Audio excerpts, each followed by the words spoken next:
ओम श्री महाकालेश्वराय गुरुवे नमः। मौनी अमावस्या क्यों मनाते हैं, आइए जानते हैं। इस साल मौनी अमावस्या 29 जनवरी बुधवार को है। इस दिन स्नान और दान करने से पुण्य की प्राप्ति होती है। भगवान विष्णु की कृपा से व्यक्ति के जीवन में सुख और समृद्धि आती है, उसके पाप मिटते हैं और वह मोक्ष की प्राप्ति करता है।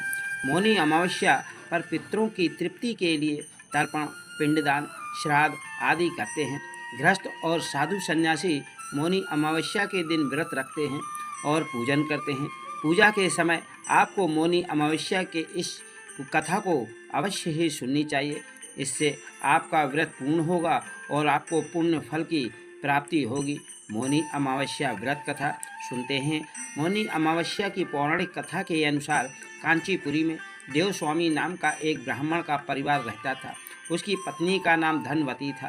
दोनों के 7 बेटे थे और एक बेटी थी जिसका नाम गुणवती थी। और गुणवती जब बड़ी हुई तो उसके पिता ने सबसे छोटे बेटे को उसकी कुंडली दी और ज्योतिष के पास भेजा ताकि उसके विवाह के लिए लड़का देखा जाए।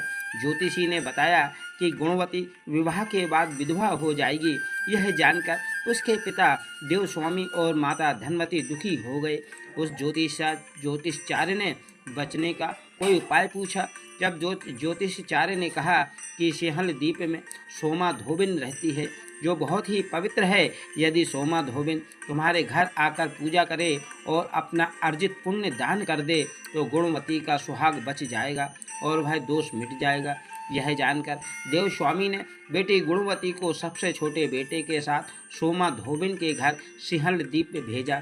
दोनों भाई और बहन घर से निकलकर सोमा के घर की ओर चल दिए। दोनों समुद्र के किनारे पहुँचे और उसे पार करने के बारे में सोचने लगे। दोनों को भूख और प्यास लगी थी। दोनों एक पीपल के पेड़ के नीचे बैठ गए।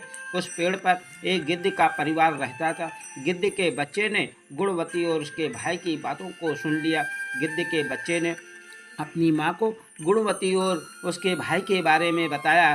तब गिद्ध की माता ने अपने बच्चे को भोजन कराया और गुणवती के पास गई और उसने कहा कि तुम्हारी समस्या का हल हो जाएगा, परेशान मत हो, तुम्हें सोमा धोबिन के घर पहुंचा दूंगी। गिद्ध माता की बात सुनकर दोनों भाई बहन खुश हो गए। अगली सुबह गिद्ध माता ने गुणवती और उसके भाई को समुद्र पार कराया और सोमा धोबिन के पास गए। गुणवती सोमा धोबिन के घर के पास ही रहने लगी। रोज समय सोमा के घर वाले के उठने से पहले ही गुणवती उसके घर की लीपा पोती कर देती थी, साफ सफाई झाड़ू कर देती थी। एक दिन सोमा ने अपनी बहू से पूछा कि रोज घर कौन लीपता है। तब उसने कहा कि उसके अलावा ये काम कौन करेगा। सोमा को विश्वास नहीं हुआ और वह पूरी रात जागती रही। सुबह होते ही उसने देखा कि एक नवयुवती उसके आंगन में आई और आंगन की सफाई करके लीपने लगी। तभी सोमा उसके पास आई और पूछा कि तुम कौन हो पुत्री, ऐसा क्यों कर रही हो। तब गुणवती ने अपने आने का कारण बताया और पूरी बात बताई। इस पर सोमा ने कहा कि तुम्हारे पति की रक्षा के लिए मैं तुम्हारे साथ तुम्हारे घर अवश्य चलूँगी।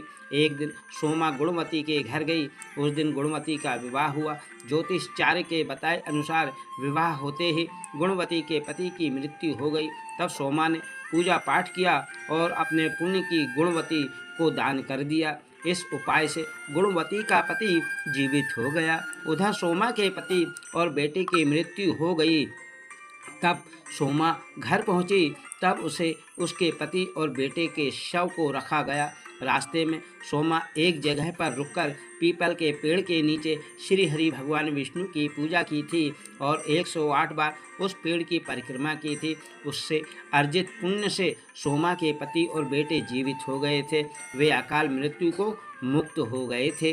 जो भी व्यक्ति विधि विधान से मौनी अमावस्या का व्रत करता है उसे भगवान विष्णु की कृपा प्राप्त होती है और उसके जीवन में सुख समृद्धि आती है। इसलिए मौनी अमावस्या को व्रत अवश्य करना चाहिए। कथा पसंद आई हो तो लाइक सब्सक्राइब अवश्य करें।